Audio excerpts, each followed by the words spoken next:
আপনি তার জন্য সব ছেড়ে দিয়েছিলেন।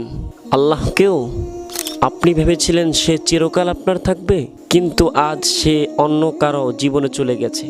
আপনি কি ভেবেছিলেন যে মানুষটাকে আপনি ভালোবাসেন সে আপনার জন্যই তৈরি?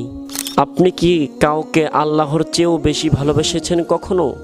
কখনো ভেবেছেন কি হারাম প্রেমে কান্না তো ছিল, কিন্তু সওয়াব ছিল কি?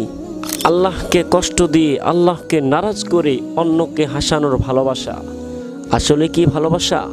আসুন আমরা কোরআন ও হাদিসের আলোকে হারাম সম্পর্কে কিছু আলোচনা করি।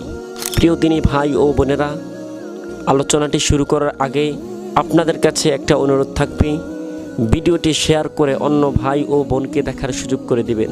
তাহলে আসুন আমরা আলোচনা শুরু করি। এক যুবকের ঘটনা।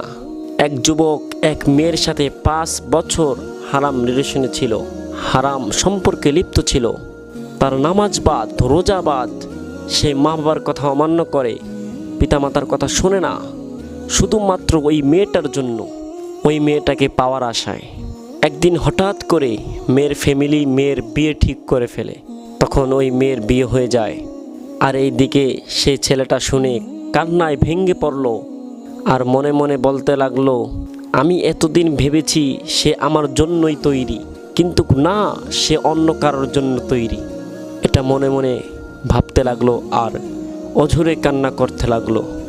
ঠিক এমনিভাবেই আজকে আমাদের যুবক যুবতীরা শেষ হয়ে যাচ্ছে।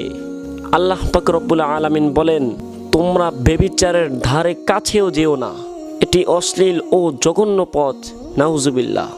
রাসূল পাক সাল্লাল্লাহু আলাইহি ওয়াসাল্লাম বলেন, তোমরা দুনিয়ার নারীদের জন্য কেঁদো না, বরং এমন স্ত্রীর জন্য চাও, আল্লাহর কাছে প্রার্থনা করো যে তোমার সাথে জান্নাতেও থাকবে। সুবহানাল্লাহ। প্রিয় দিনী ভাই ও বোনেরা, হারাম ভালোবাসা, হারাম সম্পর্ক শুধুমাত্র কষ্ট দেয়, যন্ত্রণা দেয়। আর হালাল প্রেমে, হালাল ভালোবাসায় আছে সম্মান ও বরকত এবং আল্লাহর রহমত। আল্লাহ পাক রব্বুল আলামিন আমাদের সবাইকে হারাম সম্পর্ক থেকে বাঁচার তৌফিক দান করুক। আমিন সুম্মা আমিন। আসসালামু আলাইকুম ওয়া রাহমাতুল্লাহি ওয়া বারাকাতুহু।